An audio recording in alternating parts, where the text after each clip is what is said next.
Hey, what's going on? Zach D Productions here, and I'm here for a movie review for you guys. So for this review, we're going to continue on with the John Wick reviews.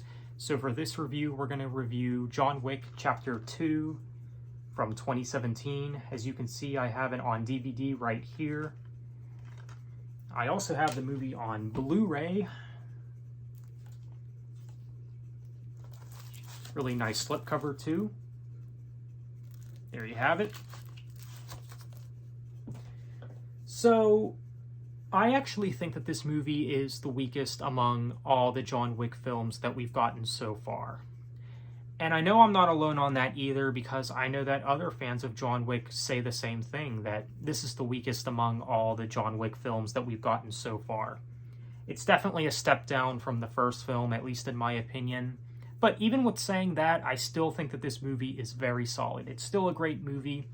Like I said in my review for Chapter 1, I wouldn't really give any of the John Wick films a score that's below an 8. I think that they're all great. But when it comes to franchises like this, you kind of got to play favorites here.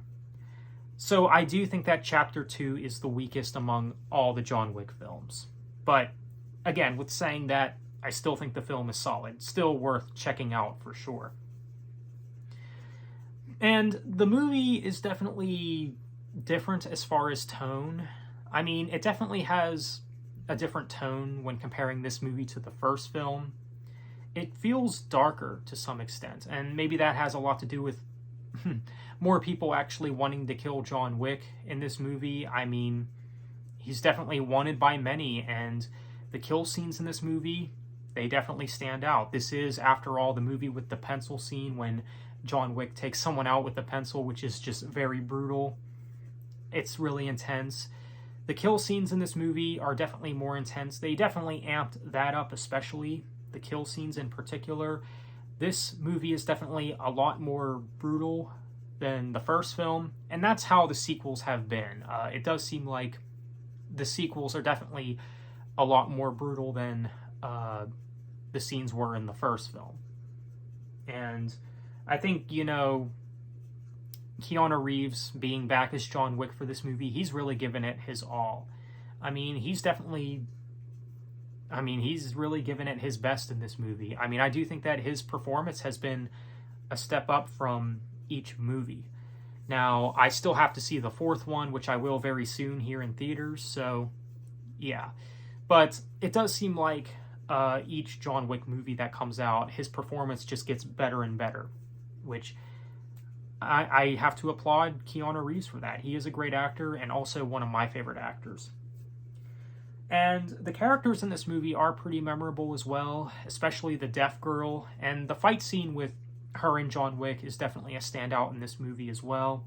I thought she was a cool character, definitely one of the most memorable characters of this movie. Probably the fight between her and John Wick is probably the thing that I remember the most about this film. The cinematography, the fight scenes, and everything, it's all really well done here as well. They definitely amped up the action and also the epicness as well within this movie when comparing it to the first film.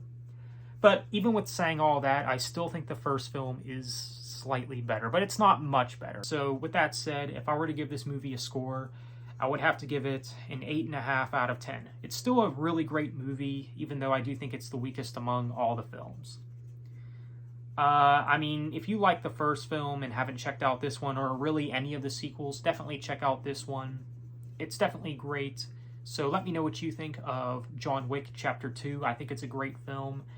Again, it is a step down from the first film, but with that said, still a great film overall. So let me know what you think. Thanks for watching, and have a good one.